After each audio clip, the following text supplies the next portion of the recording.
Good Friday or Viernes Santo. Samahan nyo kami as we explore the Orewa Beach para malaman natin on how the New Zealand people doing during the Viernes Santo or the Holy Week. So first is actually napansin namin or first we observe is that sarado yung mga establishments nila. Most of the establishment is sarado.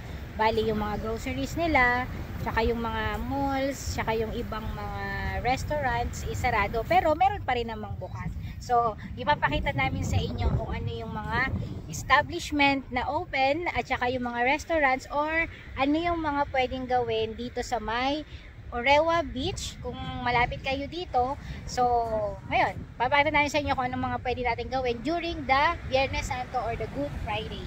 So bali guys, usually kahit weekdays naman, even weekdays, people are coming here in the beach after work and after school ng mga kids. So family are getting together and nagre-relax or nag-chill sila sa tabing dagat.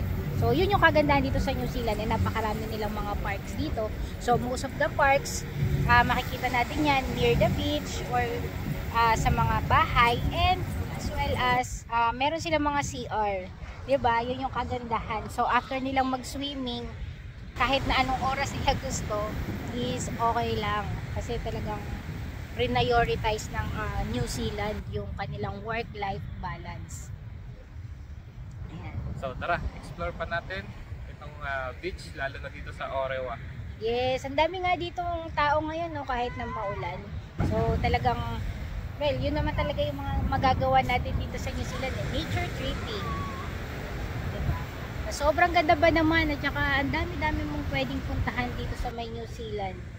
Dami rin pwedeng pagcampingan, picnic, playgrounds, parks, and everything na yata nandito na eh. Basta kung gusto mo ng relax, ng chill, marami kang pwedeng puntahan without spending money. Or depende sa iyo, syempre mag-i-spend ka pa rin ng money kung gusto mo bumili ng mga anik-anik or kung gusto mo kumain somewhere. Pero pwede ka namang hindi, kasi pwede ka naman magdala ng sarili mong food or just buy pizza, and then marami namang mga picnic tables, so pwede mo siyang kainin doon with your family. Actually ginawa rin namin yan last year nung first time namin pumunta dito sa New Zealand. Ganda. Ang ganda mo, New Zealand.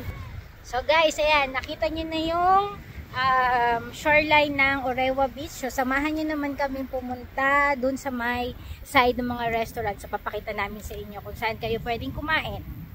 Yeah, i-check natin kung marami ring bukas na mga establishment. Yes, let's go. So ayan guys, isa yan sa sample ng picnic table na sinabi ko sa inyo. Tapos ayan pa. So meron din dun na nasa harap talaga siya ng dagat.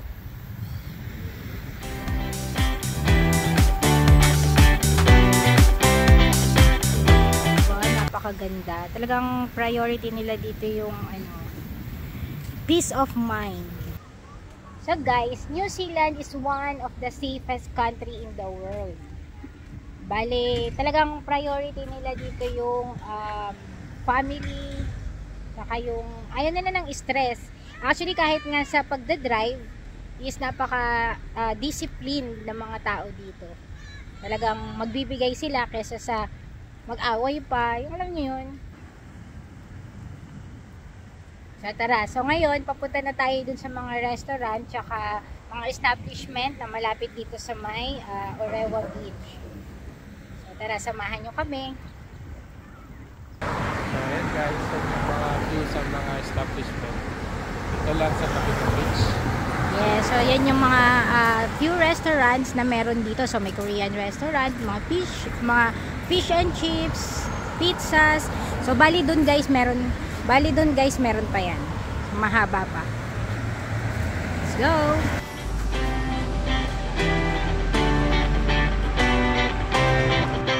Ayan guys, naghahanap tayo ngayon ng ating kainan or ma-explore na restaurant. Right natin. Hanap tayo ng mura. Kasi nga, as you know, expensive dito or yung cost of living is masyadong mataas yung mga presyo. Tara, hanap tayo guys.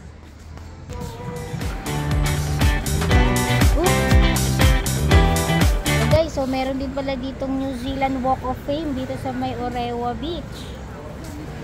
Oh, di ba? Parang sa US.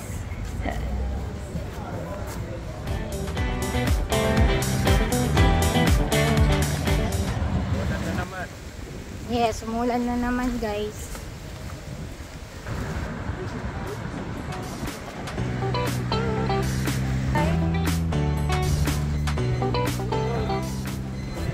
So, para siyang Panda Express. So guys, halika, pumunta pa tayo dito sa isang street pa. Kasi marami rin kaming nakikitang pumupunta dito eh. Marami pang mga kainan dito sa bandang loob. Hindi lang dun sa may street ng after ng shoreline.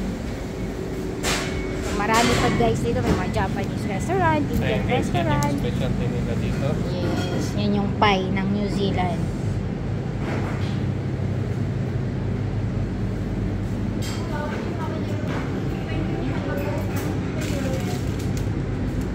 Yan, okay na tayo guys. So, ito yung lunch ko today.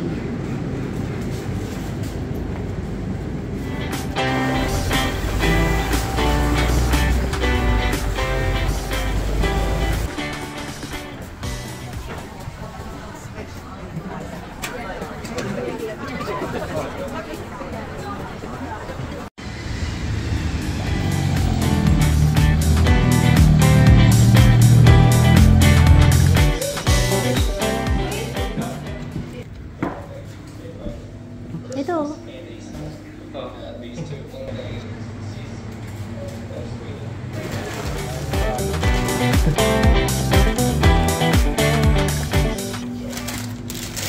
So guys, ayan. Dito namin napili kumain sa may Captain Curse. So nasa tapat lang siya ng mismong beach, may playground. So ako, bumili ako dun sa bakery ng sausage roll. So $290 ang isa. And then siya naman is bumili siya ng combo burger. So bali meron siyang chips. So french fries is chips yung tawag nila dito. And then meron burger. So masarap naman siya guys. Saka may kasama na yung Coke. So $13.50 lahat. Bali, kung bibili rin kayo ng sauce like ketchup, mayonnaise, or other sauce, so mag-a-add kayo ng $1.50.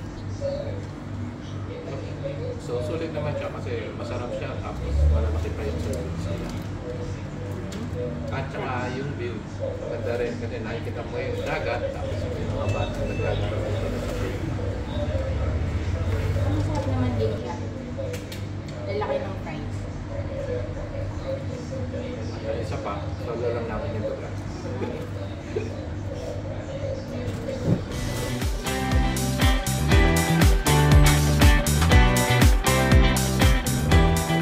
So guys, itong dagat na to, yan is part pa rin yan ng Orewa. So karugtungan yan siya kapag tumawid tayo dun sa may kabilang way na yun. Karugtong siya ng Orewa Beach na tinataanan ng ganita. So cycle way to guys. So pwede kayo dyan mag-bike. Bike, fishing, kagaya nila mano. Dala sila mga fish, mga fishing. So ayan guys, tumawid na tayo. Galing tayo dun sa may kabila. Ika, ipunin natin yung kabilang side ng Orewa Beach. So marami dito nagpupunta guys kasi nag-fishing din sila. At saka magandang mag-swimming dito kasi napakalinaw ng tubig. Yes, and one of the safest beach din daw itong Orewa Beach. So actually, ayun nga, may mga nagsiswimming na oh. Tara, pakita namin sa inyo. Naliligo na yung mga bata oh.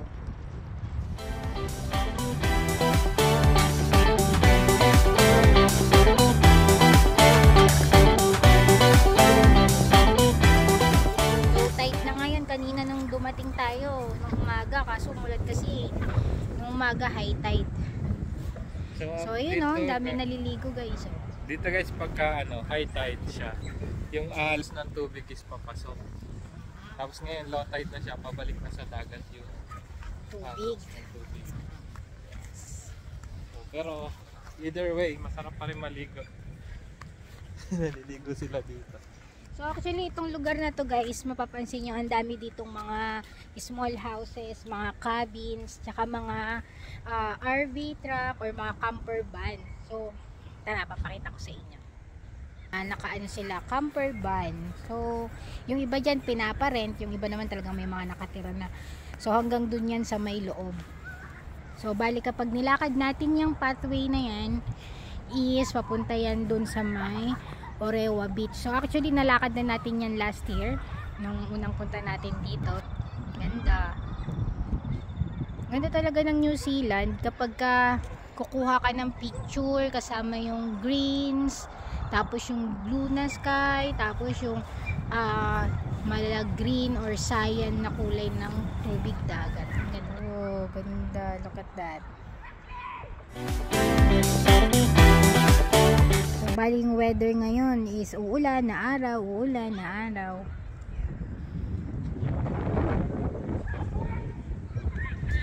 So guys, ayan, natapos na natin yung tour natin dito sa may Orewa Beach. So, kung nagustuhan niyo yung video na ito, please hit the like and subscribe button.